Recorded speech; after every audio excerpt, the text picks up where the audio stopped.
I'm going to give you a little example. For just over 10 years, I've been working with a concert pianist.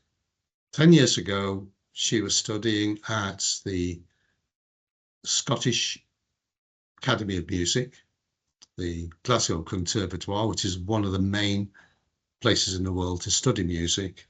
And she got in touch with me because although she could play the piano and could play wonderfully well, she suffered from stage fright. So she asked, would understanding mental toughness help me in any way? So we completed the mental toughness questionnaire. At that time, we only had the MTQ-48, but we used the MTQ-48. And we found that she was actually mentally tough on virtually every one of the factors, except for confidence and abilities. She scored STEM 2. And we explored that in discussion. We explored what that meant. And what we found was that she would sit on the stage and she would imagine that everybody in the audience was being hypercritical. They would spot every little mistake she made. If she missed a note, they'd spot that. If she got a phrasing wrong, she would spot that. And that was actually the case. But there was an upside to it because that was also a source of a drive. She would work hard to try to eliminate the prospect of making a mistake. So if we try to eliminate or do something about her confidence and abilities, improve them, we run the risk of removing a component of her drive. So we decided to leave that alone. After some discussion, it was her decision.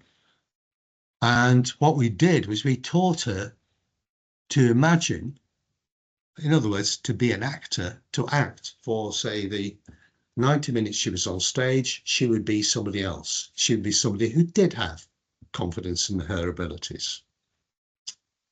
We couldn't persuade her to do that 24 hours a day. That would just wear her out. But she could tune her mind to being able to do that.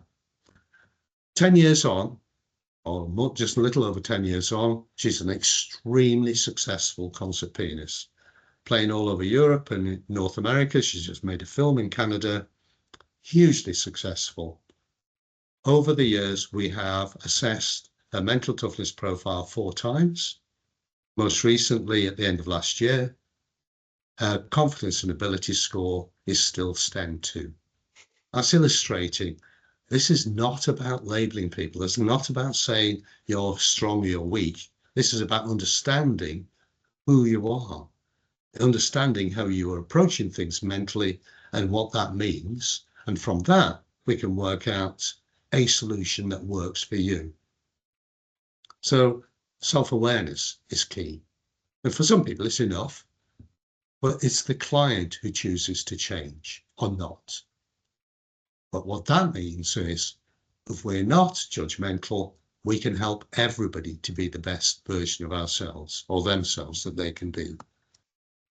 It's got a huge application in coaching and mentoring. I'm only mentioning coaching and mentoring because globally, that is probably the biggest group of people who use and practice using the mental toughness concept.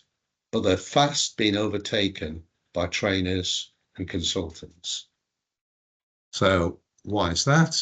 Well, sorry, I need to touch upon this. Not everybody needs to change. Self-awareness improves engagement. Some people can change if it's right for them. Some people won't. They can learn how to deal with those times when it doesn't work for them. But it does enable us to customize development for the individual. And from an organizational perspective, one-size-fits-all programs are horrendously expensive and they deliver very little. But by focusing on real need and on actual need, you stand a much better chance of getting much better results for much less outlay. And we now have organizations that demonstrate this.